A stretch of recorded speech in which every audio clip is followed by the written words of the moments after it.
Hello everybody and welcome to another Magic the Gathering unboxing on my channel. My name is Dogbite and today I am opening up a Duskmourn pre-release kit. This is of course part of the Fortnight of Fright. I just figured that since it's coming out around this time of year and the pre-release was like the other week, it really does fit in. Or it was like last week I think from me recording this, maybe a little more than that, I'm not sure. Anyway, I wanted to make this video to sort of go through not only what is in this pre-release kit, but what sort of things you should expect from a pre-release. So I went to, the last one I went to, like pre-release event was Bloomburrow, and I got basically nothing in my kit, and also the event was kind of dead. Like there was only like 4 people there to play, including myself. And like it kind of sucked because like I was expecting some slightly good stuff out of Bloomburrow, but nothing major. This set, I have seen some of the spoilers, and I know that there is some like cracked stuff in there. Other pre-releases I went to were like Commander Legends, Baldur's Gate, Streets of New Capenna. I think I went to Kamigawa Neon Dynasty. I'm not sure. I can't quite remember. But those other two, the New Capenna and Baldur's Gate, they were brilliant. So first off, I'm going to go through what is in a pre-release kit, and then we're going to open this one up and see what's inside, card-wise, and what promo I get and things like that. And then, I'm not going to be bothering building a deck like you normally would, but I will go through sort of what happens after you've opened your kit at a pre-release. So, inside a pre-release kit, it doesn't particularly tell you on the box what's in here, but you'll normally get, I believe it's 3 packs now. You get a dice, you get a promo pack with 1 card in it, which is your like pre-release promo card. And normally you get like a few tokens and stuff like that. I think it's more than 3 packs now, actually. I'm not sure. I honestly can't quite remember. The Bloomburrow box actually was very pretty. I've got it somewhere, but it's not. I think it's downstairs at the moment. But this box is pretty cool. You can see that they've actually changed the pull tab for once. Normally this is just arrows down the side, but you would pull this and they've got the butterflies or moths, I think it is, for the Duskmourn logo. And then, yeah, you've got the House of Horror sort of on the box here. And normally when you open these things up, as we will now, there is a little message under the tab: welcome to your new forever home. Lovely. And there is normally a nice open up diorama. You can't really see.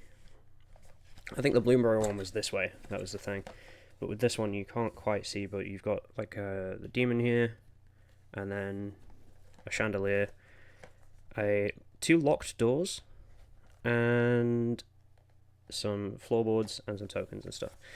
So I'll pop out all these tokens, and then we'll take this off because this is just an outer sleeve, which is a crazy thing as well, because these new pre-release kit styles, they used to just be the boxes, but now they've got the sleeves on the outside of them and stuff. And the new ones, they tend, from what I've seen, to have like I said, like these diorama sort of things on them. And with a new mechanic as well that is coming with this set, it's a type of enchantment, I believe. These sort of things, the locked doors, will help as like being used in game as tokens. And then on the back, of course, you've got the Magic logo that is styled as the set. And then inside here, like behind the locked doors, you can see we've got what appears to be a haunted bathroom, and I believe that is a boiler room of some kind. So that's quite cool. And as you can see, we've got like gradual +1/+1 counters, -1/-1 counters. I said gradual, but I mean casual. Some warp tokens or stun counters, whichever one you want to use that for. Lifelink, flying, death touch, and yeah, that's about it. And then you've got the 2 kings. So here is the box. These things are great as well, by the way, as little deck boxes, because inside them you can fit like a full 60 card and stuff like that. But first up we have this dice, which is, funnily enough, the same sort of colour, so it's the yellow writing and the black dice, as the Bloomburrow one that I got, which is pretty cool. And yeah, you can see we've got the Duskmourn logo on it there, and then of course it's just a regular roll down die after that. I believe in Bloomburrow, when you bought the bundle, the dice had a paw on the 1 and then the leaf logo on the 20, which is what someone told me, but I'm not sure. You get a collection divider, like an art card basically. There's the pre-release promo, and a RR6 packs. So that is pretty much all you will get in one of these things, and of course the box is always useful. Oh, you also get like a little how to play and building a pre-release deck, stuff like that. It just tells you sort of what to do and gives you some stuff about the new set, like mechanics as well. So this one is the room rule clarifications. So when you play a room, if it's fully locked, both doors have been unlocked, sort of stuff like that. I'm not going to go through that now, I'll go through it after. And yeah, we will start with play boosters, and then we will go to our promo booster. Now, the thing about play boosters, they're new. It used to be set boosters and draft boosters. This would have been draft boosters before. It's not the best now, I don't think. Like, I don't mind it. They started with Murders of Karlov Manor with the play boosters, and then they did Outlaws of Thunder Junction, and then they did, you know, MH3, Modern Horizons, and then they did, what was it? It was Bloomburrow, and then it was Duskmourn. Now, Murders of Karlov Manor, as far as I'm aware, was not a good set. As far as I'm fully like aware of that, it was just not worth it. And then Outlaws of Thunder Junction, they released way too close to Modern Horizons, so everybody just ate Modern Horizons and left Outlaws on its own. I got a couple of Outlaws decks, but there's nothing really to it. And then, yeah, like, Bloomburrow, again, I was looking forward to it. I was a little bit disappointed. I didn't buy too much of it, purely because my hopes had sort of been dashed by Outlaws and Murders of Karlov Manor, and then my wallet had been decimated by MH3, so so there wasn't much I could do. Of course, it was around the time of MagicCon as well, which I went to, so I'd already spent way too much money on Magic in a short amount of time. I was there for like 5 nights in Amsterdam, and I spent at least like €200, €300 on Magic stuff at MagicCon. And it wasn't even all cards, like only about 150 of that was cards, so, you know, it sucks. Anyway, let's start with the Fear of Surveillance, an enchantment creature nightmare. When Fear of Surveillance attacks, surveil 1. I like this art. Like, some of the art in this set, by the way, is going to be awesome. Like this one, I mean, straight off the bat, Daggermore Megalodon. Vigilance, Island Cycling 2, it's a 5/7 for 6. And these are designed so that you build a deck out of these cards, and then you play it. Like, that's the whole point of a pre-release, if anybody is new to it and is watching this, to sort of get an idea of what to expect. Horrid Vigor, target creature gains Death Touch and Indestructible until end of turn.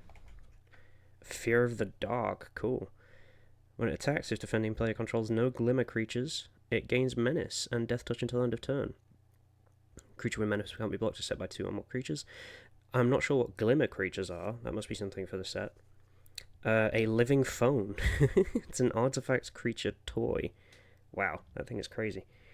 When it dies, look at the top 5 cards of your library. You may reveal a creature card with power 2 or less from among them and put it into your hand.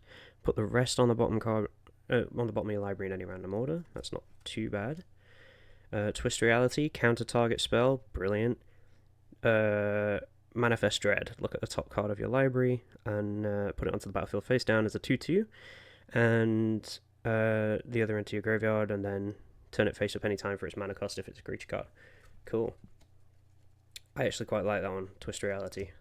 We have Rip Chain Razorkin, sacrifice a land, draw a card. And then we have Fear of Burning Alive, wow.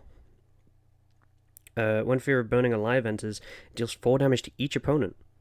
and it has Delirium as well. So whenever a source you control deals non-combat damage to an opponent, if there are 4 or more card types among cards in your graveyard, Fear of Burning Alive deals that amount of damage to target creature that player controls.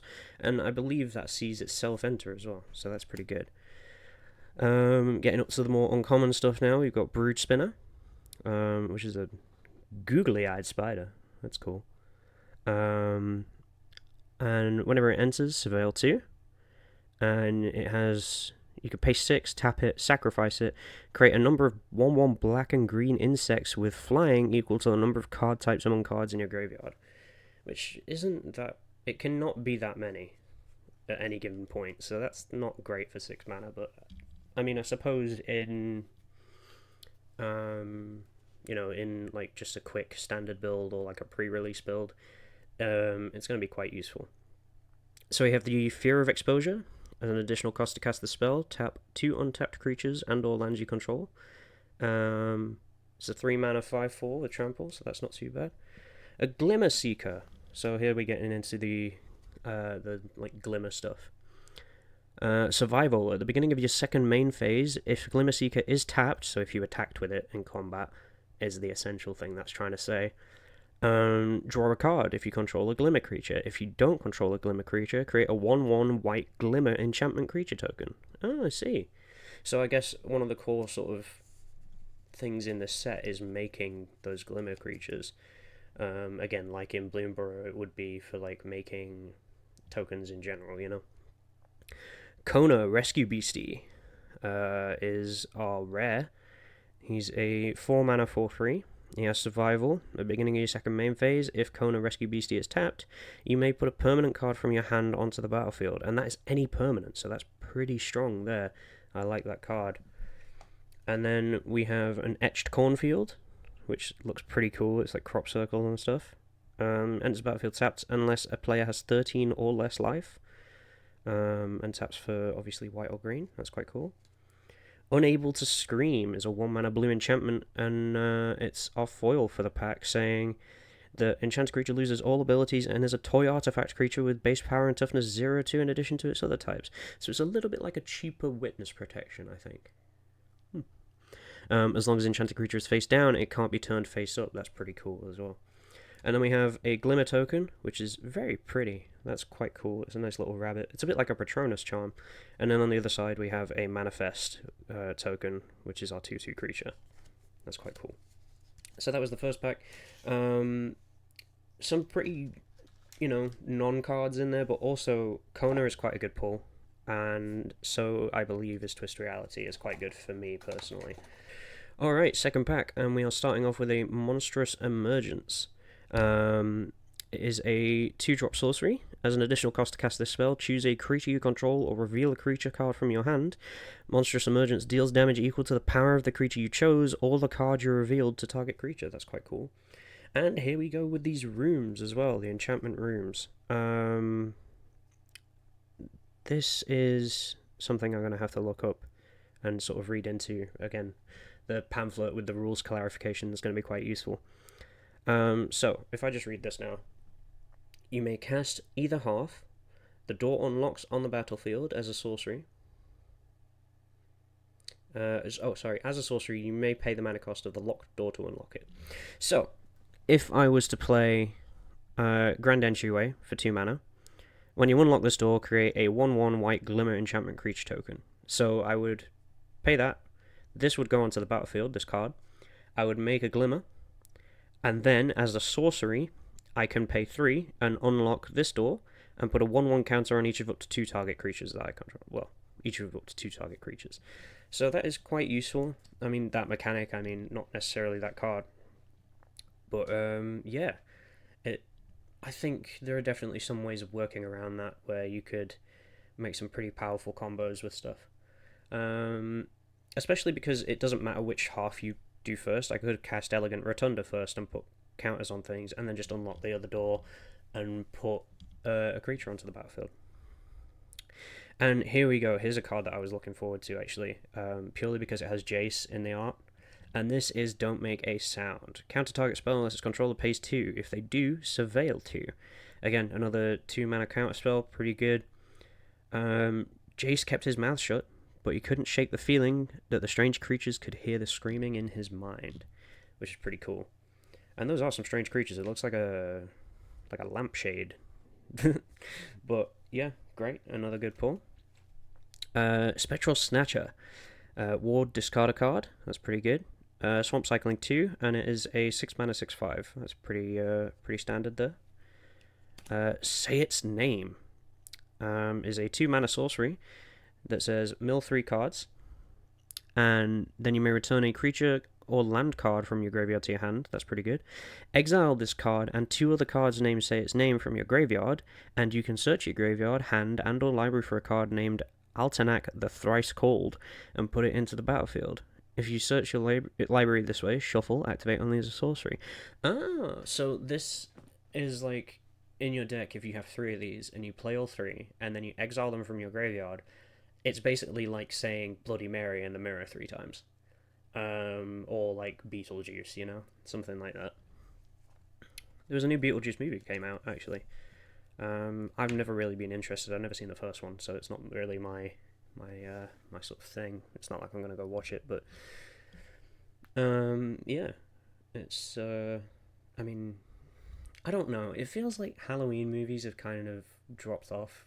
Like, I've not seen the new Scream either, actually, or even the latest Halloween movie, like the Mike Myers. I don't know, whatever you fucking call him. I haven't even seen that. So, you know, it's not like I'm gonna go see like one that's just a revamp of a really old one either, you know. Anyway, Malevolent Chandelier. It's a 6 mana 4/4 with flying. You can pay 2, put target card from your graveyard on the bottom of its owner's graveyard on the bottom of its owner's library. Activate only as a sorcery.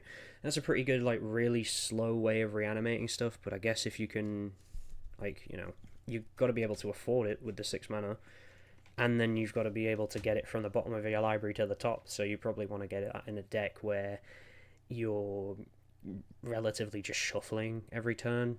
But yeah, an Innocuous Rat is a we have an art card at the back there too. Is a 2-drop 1/1. When it dies, Manifest Dread. Okay. And then we have Shepherding Spirits.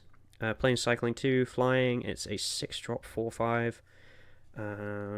Razorkin Horde Caller. Haste. Whenever you attack, create a 1/1 red gremlin creature token. That's a 5-drop 4/4. That's not too bad, actually, for making tokens. Now, that thing looks cool as hell. This is a Disturbing Mirth. When it enters, you may sacrifice another enchantment or creature, and if you do, draw 2 cards. When you sacrifice Disturbing Mirth, Manifest Dread. Oh. Cool. And that's a 2-drop as well for an enchantment.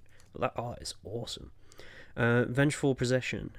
Gain control of target creature until end of turn. On tap it against haste until end of turn. You may discard the card if you do draw a card. That's pretty cool for 3 mana. And then we have... Ooh.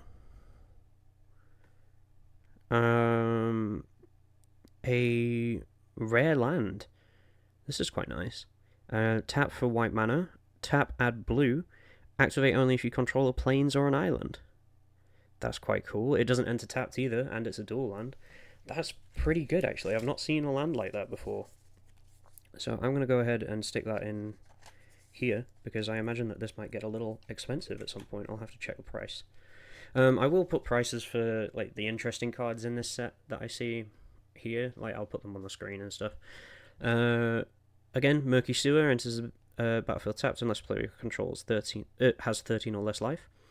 And then we have a Vanish from Sight, which is target non-land permanent's owner puts it on top of on the top or bottom of their library in Surveyor 1. It's like a reverse scry. And then we have some Glimmer creatures. I think that's a cat. Is that a cat? No, it's a fox. We have a Glimmer Fox on the art card, and that is the art card for Inquisitive Glimmer. Cool. So that's pack 2. Again, some pretty good seeming cards. Again, I don't really know. I've seen cards in this set that I want, and I've seen cards that I think, oh, that did really well in this deck, or like, oh, wow, that's crazy. But then, you know, there are also like it's the other side of that is that I don't know what it is that I'm particularly looking for. It's not like I have a list of all of the expensive cards or anything like that. I'm guessing with that land with the Flood Farm Verge, I'm guessing that that is going to be expensive purely because of it not coming in tapped and it being a dual land as well. And that's quite good. I think I'll just put that in a deck as well, to be honest. It'll go in my Esper deck purely because it'll, it works in those colours. And it's probably not going to be in your open hand, given it being Commander that I play. And that's another thing as well. Wow, those Commander bans, which I will chat about a little bit because I've had thoughts about that. But firstly, we're going to move on. So, in pack 3, our first card is a Ragged Playmate, and I believe this is supposed to be a little bit like Annabelle sort of thing, or like Chucky even. It's a 2/2 2-drop artifact creature toy, and you pay 1 and tap it. Target creature with power 2 or less can't be blocked this turn.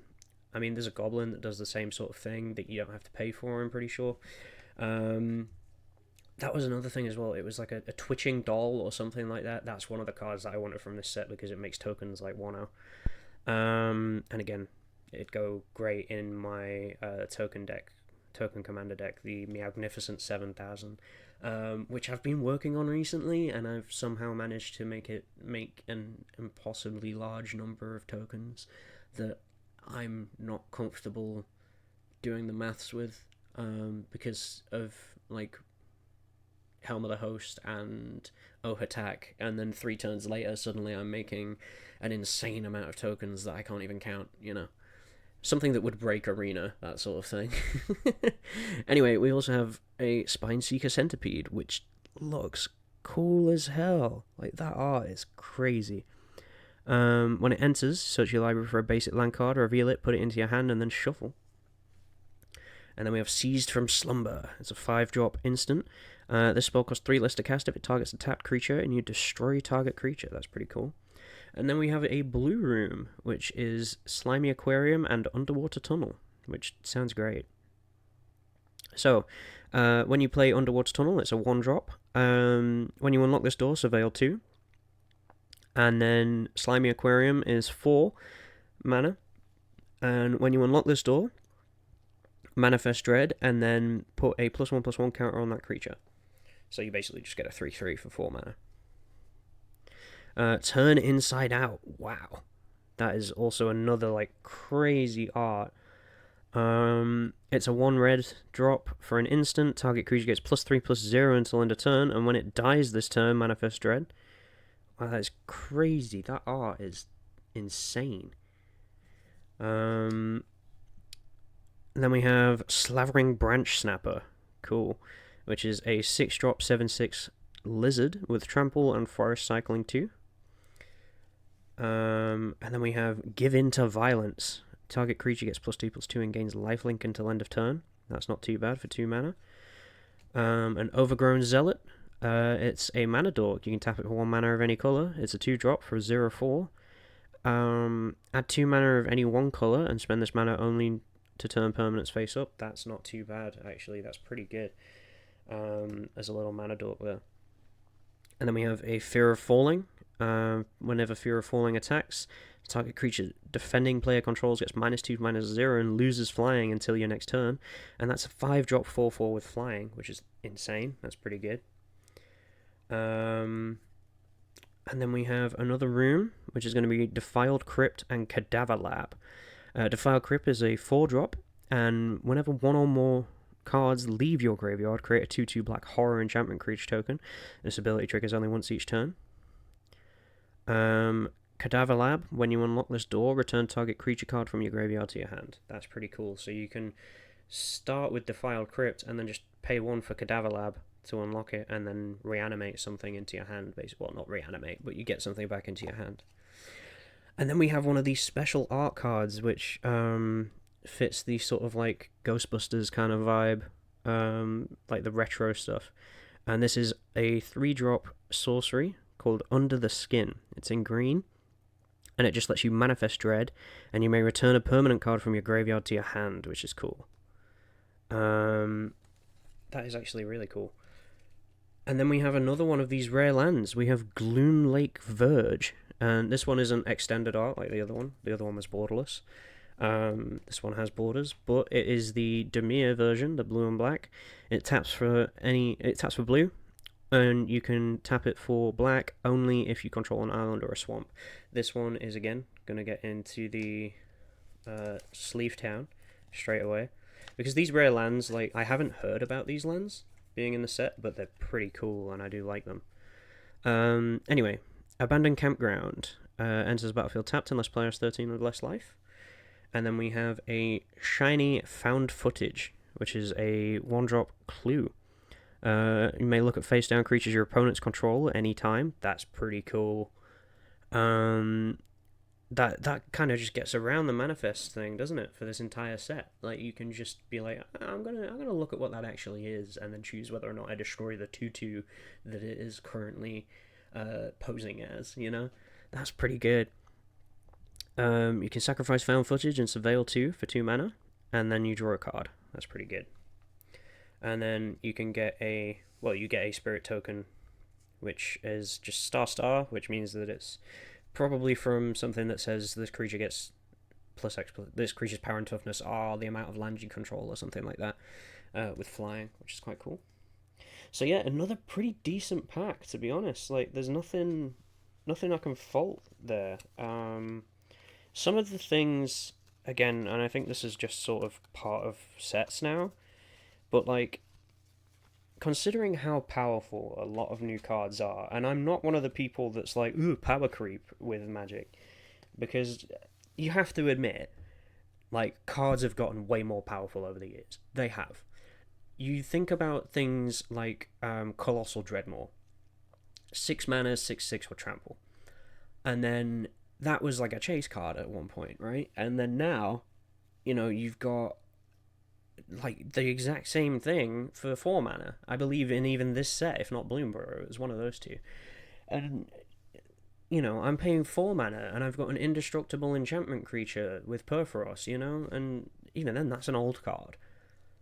And it just gets more and more powerful each time, and a lot of those cards are like that. And again, I don't have a personal problem with it. As long as I can keep up with what other people are doing, I don't mind.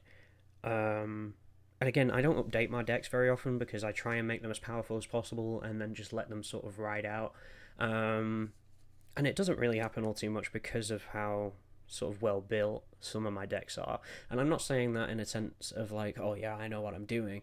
It's like I've had help building those decks from people who have built way worse stuff than I have, and I'm just sort of going through it in a sense of like, I know that my deck can do this and I know it can do that, and I know there are some things, there's like a certain level where I just can't win, and I don't play Commander competitively or anything like that. I play it casually, and that's fine. And that's another thing as well, like, speaking of like CEDH and stuff, the Commander bans, it's quite crazy, because like, okay, Mana Crypt and Jeweled Lotus, I don't have any of these cards. I understand that someone on turn 1 going, okay, I'm going to play a Mana Crypt, tap it, play a Sol Ring, and then I'm going to play a Jeweled Lotus, and I'm going to do this, and I'm going to do that, and suddenly they have 20 mana available, or whatever the fuck. Like, I understand that is just, it sucks to play against that, because they've instantly got a huge lead, right? They can play anything in their hand if they want to, as long as they've got the right coloured mana for it. I don't think that is as much of a problem as people are thinking, because not everybody does sort of like make sure they have a Mana Crypt and a Jeweled Lotus and all of that. They don't think that they have all, like, they don't go for all of that stuff to put it in a deck. In CEDH, maybe they do, they probably do, which I think is what this ban is sort of geared towards. But most Commander is played casually. It really is. Most Commander is people sat around tables just sort of chilling. And when you ban cards like that, yes, I can kind of see where it's coming from. But no, I don't think it was a problem. What was going on, like, I mean, you've got 100 cards in a deck, 99 in a library, one on the field, right? For you to get all of these like mana ramp cards in your first 7, you would be insanely lucky, right? Because it's 7 out of 99 cards. But then, like, yeah, you can mulligan and try and fish for it, but it kind of just defeats the point of having those cards in the first place. I mean, they brought out Jeweled Lotus as like a chase card for a commander set, and then a year later banned it, from what I can understand, which just defeats the point of having it as a chase card in the first place, you know? And then you have things like Dockside Extortionist, another card I don't have. Yeah, if you flicker it and stuff like that, it can create a lot of treasure tokens, but that is a fun way of winning the game. It's part of a win con. It's the whole point of having it in a card. Like, Thassa's Oracle hasn't been banned. I don't have a problem with Thassa's Oracle. If you can get your whole deck out to the point where you can win the game with Thassa's Oracle, fine, good, you've done it. You have got the right amount of cards and you've survived long enough in the game to be able to win, which is the whole point in the game, you know? And again, part of Thassa's Oracle, speaking of drawing your whole deck out, is Nadu, Winged Wisdom, which got banned in Modern almost instantly after it was released in Modern Horizons 3, the Modern set, right? Which, it just, again, defeats the point, you know? And so many people were mad about it, but it was because what happens is, like, it's not an inherently bad card. I have Nadu. I have it in a Simic deck. And I use it, but it can be destroyed because my Simic deck is literally just blue-green good stuff. That's literally it. It's called Eat Your Veggies because it's good stuff, you know? Like, I have other way worse cards in that deck that, like, do much more damage to other people, you know? But people are crying about Nadu because it actually lets you draw your whole deck out. But even then, it can be stopped. Like, I didn't even have to get, like, the zero cost equipment, whatever it was called. And I wasn't even going to try because there's no point. Like, I've got a card, I can't remember the name of it, but I will put it on screen now. And it has an ability where you pay 2 mana, target creature becomes unblockable until end of turn or something like that. And then because it's it's blue green, like, I can create insane amounts of mana anyway. So I was just tapping for loads of blue green every turn, then putting all of, like, the unblockable stuff on all of my creatures, and I didn't even have to attack. It was giving me Nadu triggers because everything was being targeted. And then I was getting more lands, and I could do it again. And then that was letting me draw out all of my deck to the point where I win with Jace or with Thoracle, you know? Or I just had such a big board state that I could just swing at everybody and just win. And again, that's the only one of the 4 that directly affects me personally, but I still don't see the problem when, I could do that just as easily as someone could make 1,000,000 treasure tokens with Dockside and then put it into, I don't know, whatever it would be that would instantly drain everybody's life at the table. They released a secret layer with an infinite combo in it, with the, what is it? The Sanguine Bond Exquisite Blood. I have that combo in my Esper deck. It's not a bad combo. It's you have to get both of those cards out. They're both, like, riding around 5-6 mana, whatever.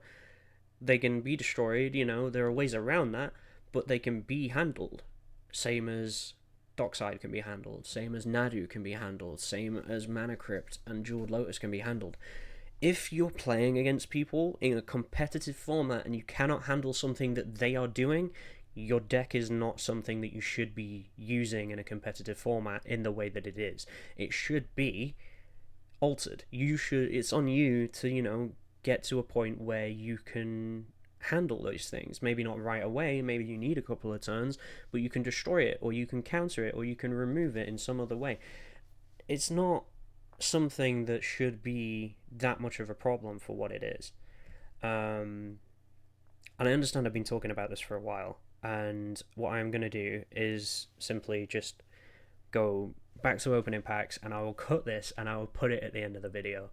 Or I'll make it just like a separate video entirely, because it's not something that needs this much thought put into it. but it is at the same time. Like, I don't need to put as much thought into this as I am doing. The rules committee definitely should, especially because of the amount of people that have lost money, which, you know, sucks to be you, but you're the one who wants to pay $90 for a piece of cardboard, or like 90 quid for a piece of cardboard. Like, if you want, you can have this one right here. You can have this for £3,000 if you want it.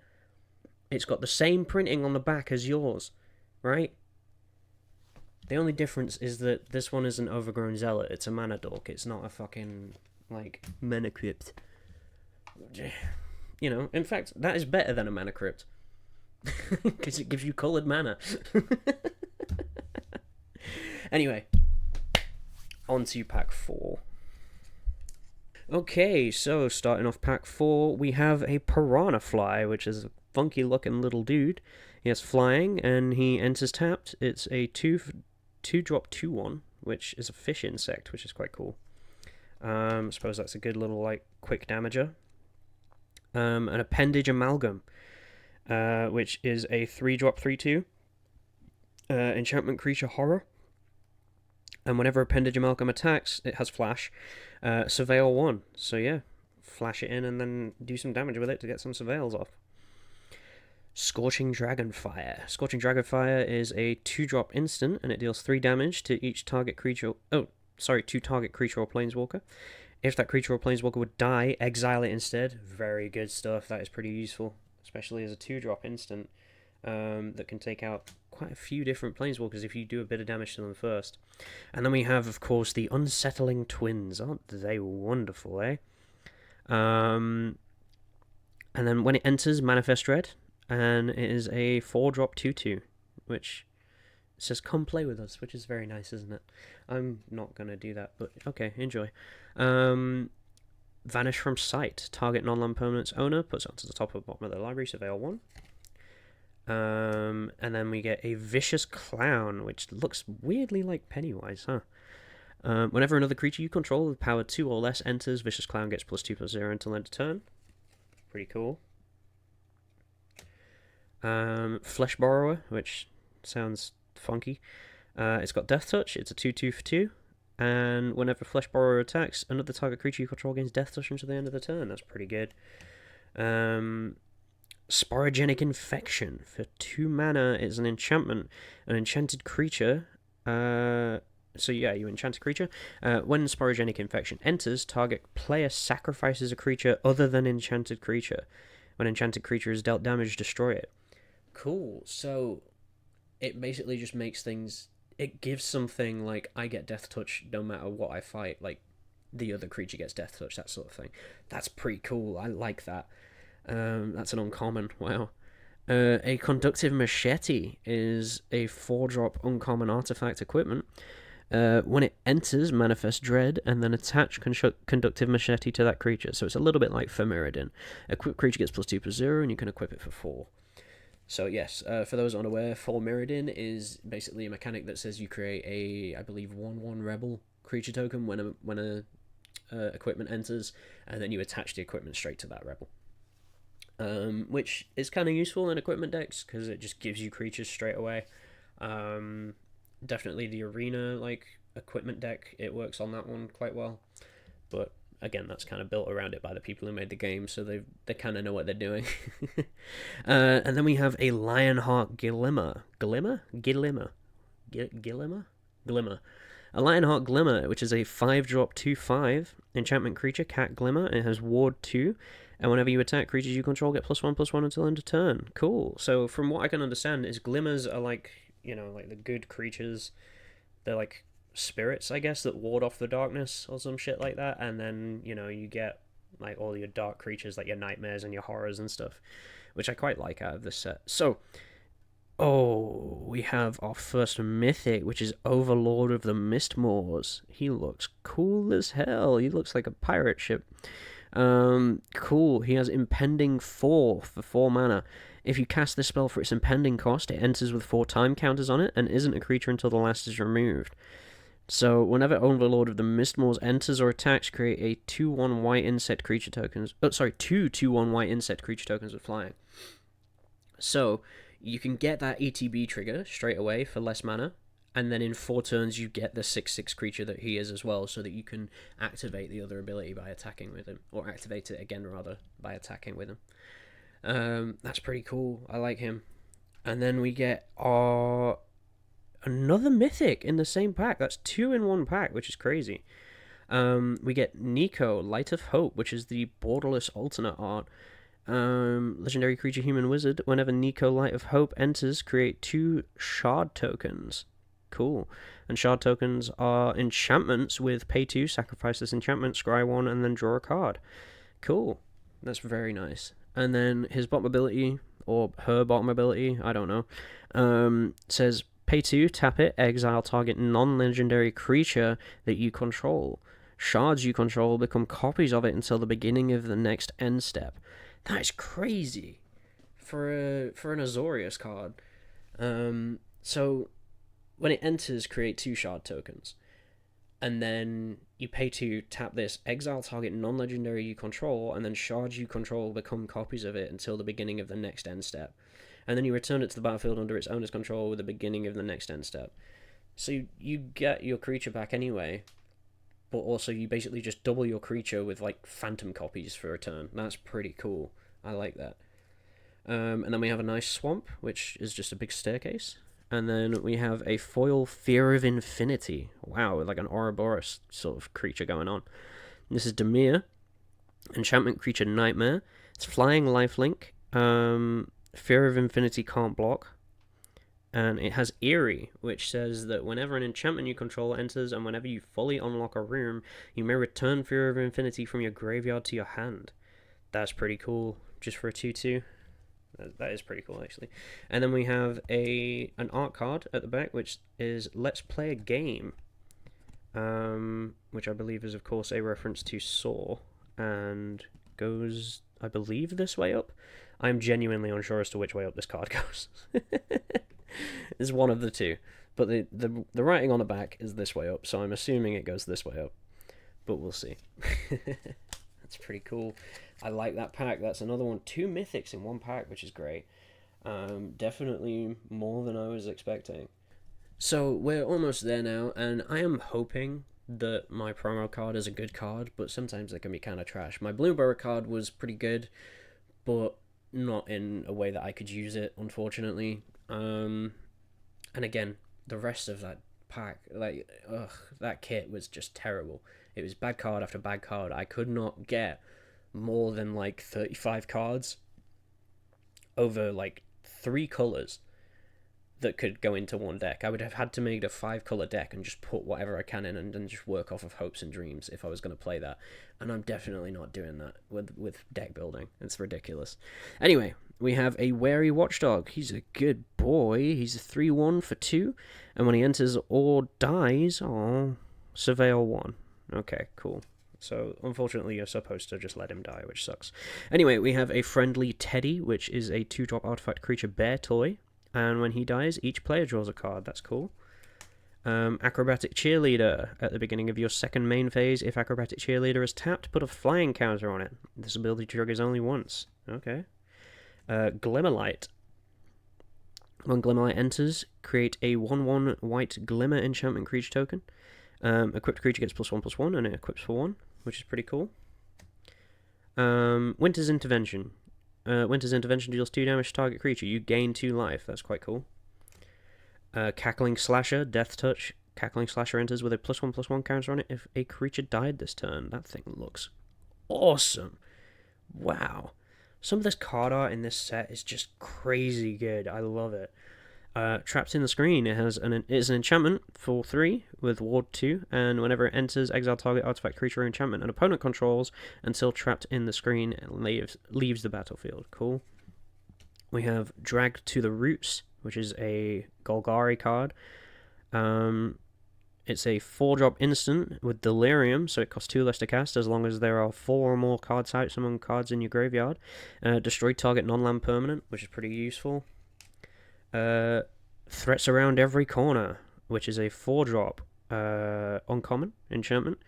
When it enters, Manifest Dread, and whenever a face-down permanent you control enters, search your library for a basic land card, put it onto the battlefield tapped, and then shuffle. Unwanted remake. Wow. Yeah, they really put like it in there, right? Unwanted remake. It's just all horror films now. Make something new, please, Hollywood. Make a new horror film. Destroy target creatures. Control and manifest dread. Withering Torment. Oh, they also put Fear of Missing Out in this set. I wonder if I'll get one of those. Destroy target creature enchantment. You lose 2 life for 3 mana.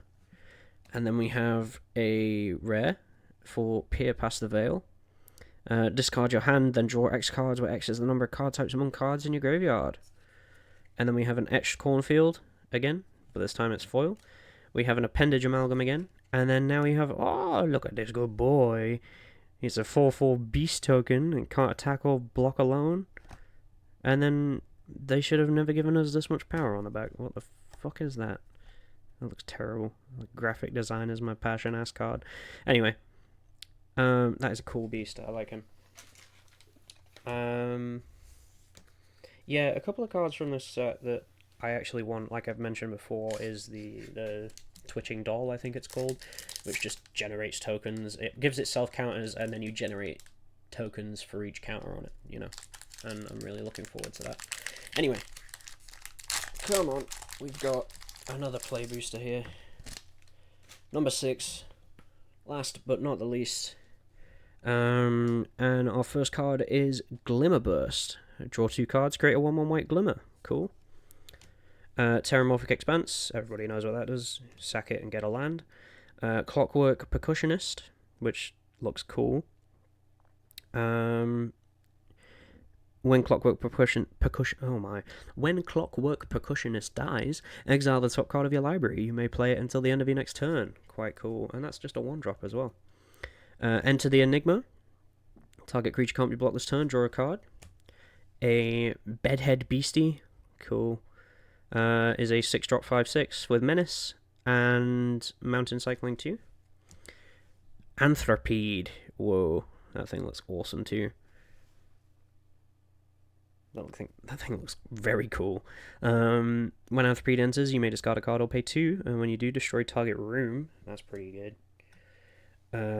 Especially if someone hasn't quite activated something that you don't want them to activate yet.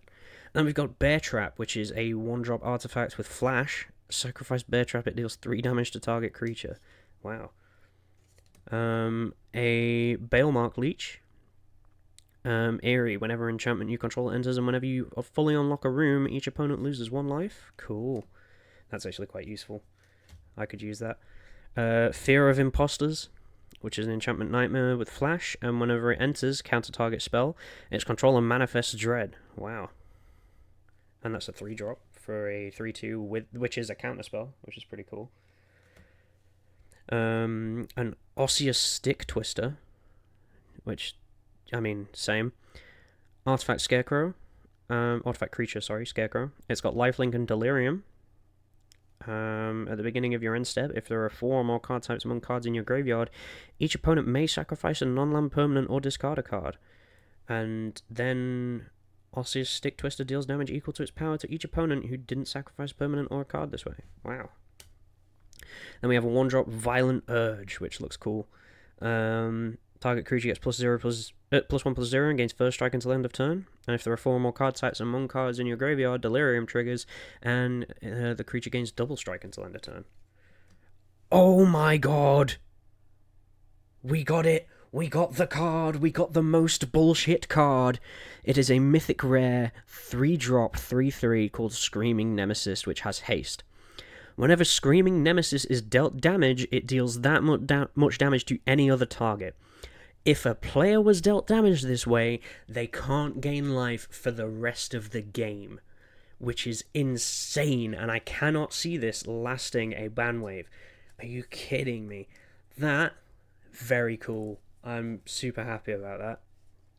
Purely because it means that if someone uses that bullshit against me, I now have the means to do it to them. We have another one of these 13 life lands, which is Bleeding Woods. And then we have a Fanatic of the Harrowing, which is a 4-drop 2/2, and when it enters, each player discards a card. If you discard a card this way, draw a card. Cool. And then we have a Horror and a Manifest token. Wow, I cannot believe that I got the fucking Screaming Nemesis. Holy hell. That's great. Um, wow. Yeah, so I saw about that, and a lot of people have been like, that is absolutely bonkers crazy, and it is absolutely bonkers crazy. That they were just like, they're gonna ban Nadu, but they're gonna make it so people can't gain life for the rest of the game. And that's the thing as well, because it's when that is dealt damage, it then deals damage to any target.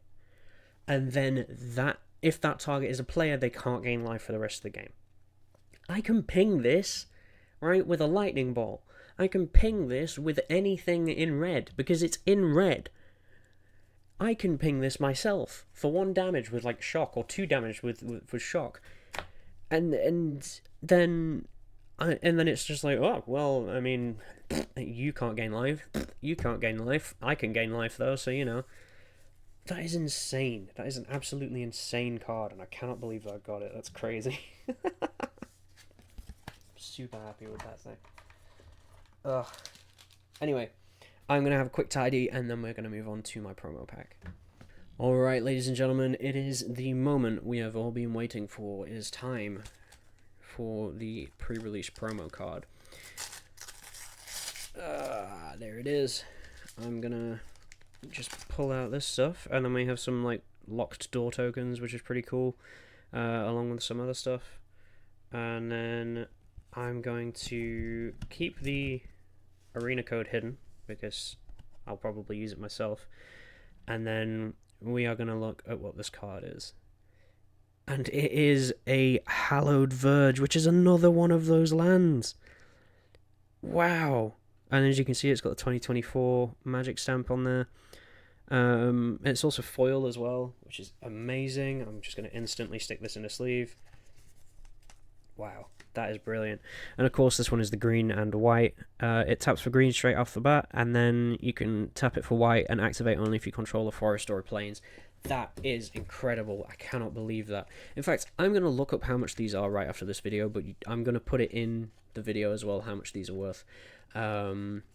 Just for the sake of, like, you guys knowing as well, because these have got to go for something. Like, shock lands are expensive. Like, dual lands are expensive. These things have got to be, because they're just instantly, like, untapped. They don't even come in tapped at all, which is amazing. And yeah, you can only use one if you control, like, either of the 2 colors on a basic land, but you're more than likely going to anyway. So these things have got to be expensive as hell, surely. Anyway, yes, brilliant. I am going to say also, before I wrap up with this video, I have a pre-order. In fact, I have 2 pre-orders for the Duskmourn Nightmare bundles. And yes, pre-release has already been, and yes, you can always buy regular bundles and stuff like that, and packs and stuff already at your LGS. But you cannot buy Nightmare bundles yet. They are not released yet. Nightmare bundles come out, I believe, on the 23rd of October. And that is, like, obviously during the Fortnight of Fright.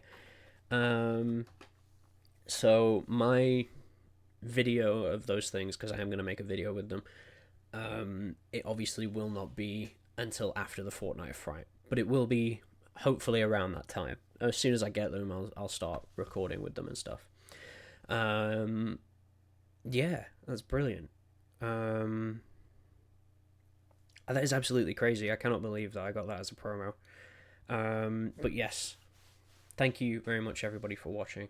That has been a pre-release kit. Oh, yeah, that's the thing as well. I said I would go through the sort of things you should expect from a pre-release. This has been an incredibly good pack. These lands alone have been worth it. This was £30, this pre-release kit, from my local game store. Especially that as well. Holy hell, the Scheming Nemesis. Screaming? Or Scheming? Screaming Nemesis. Wow, yeah. That's crazy to me. Those 4 cards are crazy, and probably worth more than the pack itself. So, you can get some pretty amazing stuff right off the bat. And you also get to play with it straight away. So, also, if you are planning on going to pre-releases and you haven't been before, buy sleeves. Buy sleeves for the pre-release. I don't care if you don't use them on your deck or anything like that, or like you end up with cards that you've not got enough. Buy sleeves for them. Your LGS, your local game store, is going to have sleeves on sale. Buy them when you get your pre-release kit, and as you open it and you're building your deck, put everything in sleeves. Just please do it. You're probably going to get sleeves in a 100 pack, especially if you get like Dragon Shields or anything like that. These are my custom sleeves that I got, which are what I've been using for these cards. These come in like a 100 pack. You'll probably get like 101 to 105, something like that, because they don't want to like miscount and undercut you. But yeah, that is an insane pull from this. Make sure you buy sleeves, because you're going to get stuff that you're going to be like, wow, that's crazy good. Put it in a sleeve. Even if you're not going to use it, especially if you know Magic, if you already know the game and you know that what you've got is valuable, you can instantly put it in a sleeve. If you go there with someone that knows it themselves and they're just like, wow, you better put that in a sleeve. If you haven't got sleeves, you're kind of screwing yourself. So, pre-release, all you're going to need to do, buy sleeves, get your pre-release kit, sit down with your friends, and just build your deck, have a good time. I would build a deck out of this, but currently I'm really not in the right mindset to build a deck at the moment, especially when I'm not going to be playing against anyone. Like, I'm going to be using some of those cards, yeah, but like I'm not going to be playing against anyone, because I'm just recording what you should expect from a pre-release kit in my bedroom. There isn't anybody here at the minute. And also, if there was, they don't have a pre-release kit. So I'm going to go ahead and wrap up now. I'm going to say, make sure that you like the video. Go ahead and leave a comment on it. Let me know what your favorite art from the cards that you've seen in here, in this new set, or just in this video are. Any insane cards that you've seen that I haven't really picked up on, or anything like that. Or any great cards that I got that I just didn't really even mention or think about. And yeah, I'm going to cut some of it down, I think. But yeah. And all of the good stuff is definitely going to still be in the video. And yes, make sure that you stick around for those 2 Nightmare kit openings, Nightmare bundle openings, and the rest of the Fortnite Fright. I've been Dogbite, and I'll see you guys next time. Goodbye.